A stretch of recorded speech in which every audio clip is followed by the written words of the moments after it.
देखा मास्टर गीत बजौलन कोनो मेहरारू के मरद प्रदेश गई नहीं फोन आवत बा मरद अपने मेहरारू के हाल खबर नहीं लेत बड़। एक दिन मेहरारू अपने मरद के पास फोन पेश कलस काजी हमारे याद नहीं आवे लगा रोवत बा अपनी परदेसी पिया से कहत बा का कहे मास्टर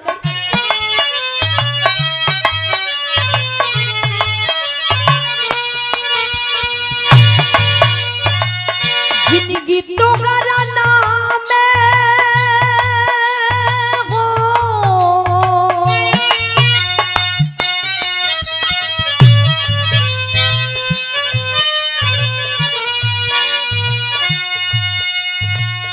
जिंदगी तो कराना में। अरे भैया सही करिए उसको।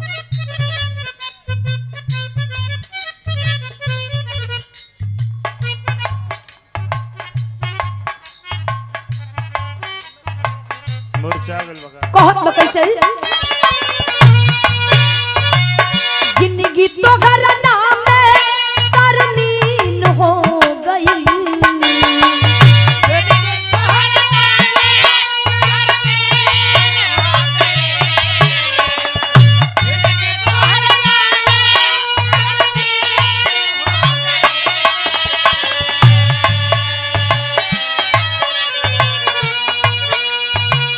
जिंदगी तो घरना में तरनीन हो गई ए राजा तो देखला कितना दिन हो गई ए सैया तो देखला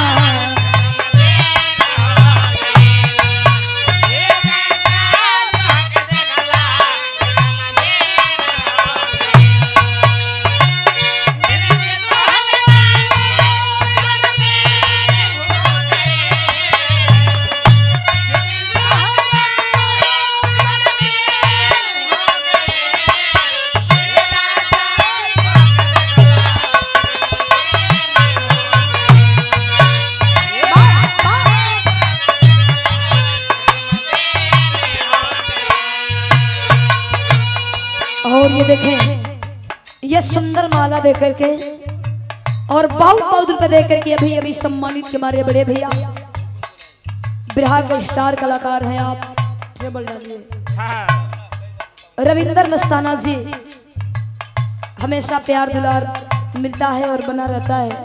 कई बार कार्यक्रम भी हुआ है भैया के साथ। बहुत बहुत धन्यवाद। नमस्ते प्रणाम आप लोगों के नमस्ते प्रणाम बा इतने ना मेहरारू अगलाई नौरी कहत बका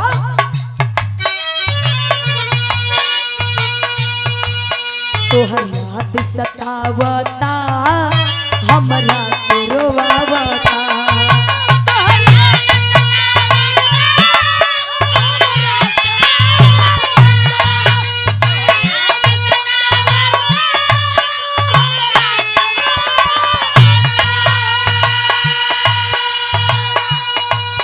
तोहर याद सतावता हमरा के रोवावता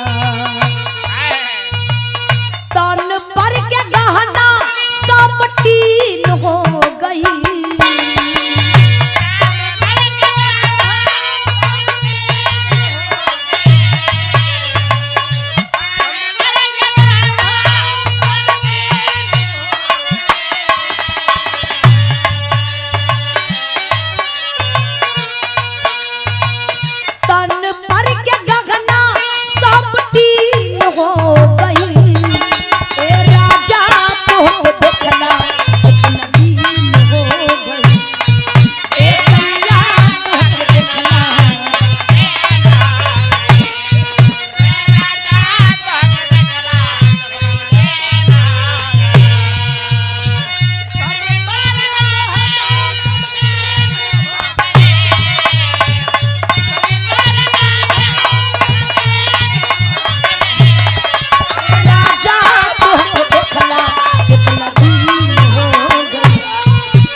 भैया उसको सही कर लीजिए। मुरझा गल भैया सही करो। ये 50 रुपए देकर के सम्मानित किए, पार्टी को भी आप सम्मानित किए हैं। आप पिताजी की ओर से आशीर्वाद आया है, चरणों में कोटि कोटि नमन। आप लोगन के नमस्ते प्रणाम बा।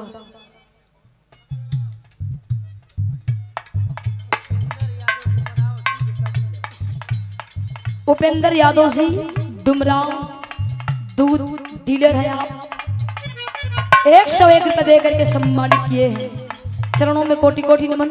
आप लोगों के नमस्ते प्रणाम बा। भैया बहुत अच्छा शेर बोलत रहलन भैया, कलन की दुल्हन कुछ हो जाए का बा? कौन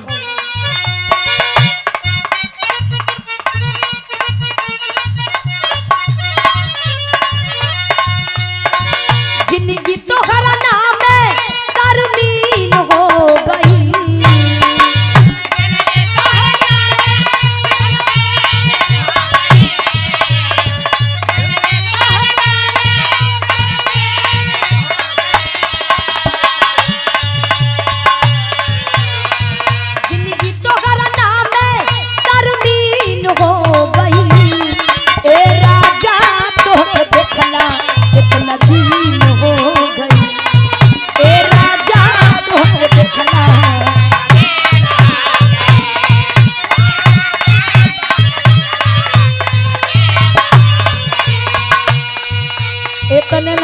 कहे तोहर याद सतावता हमरा के रोवावता,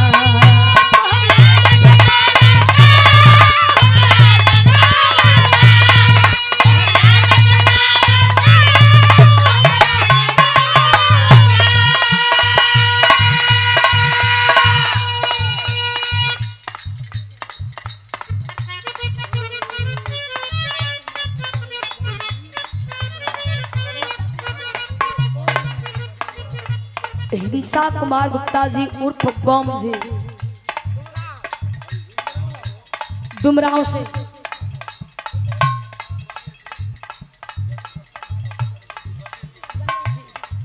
और मंच पे विराजमान आदरणीय गणेश जी, क्या आप स्वागत कर रहे हैं हमारे बड़े भैया रविंद्र मस्ताना जी, बहुत बहुत स्वागत। आप लोगों के नमस्ते प्रणाम बा। कहत बा कैसे तोहर याद सतावता हमरा के रोवावता,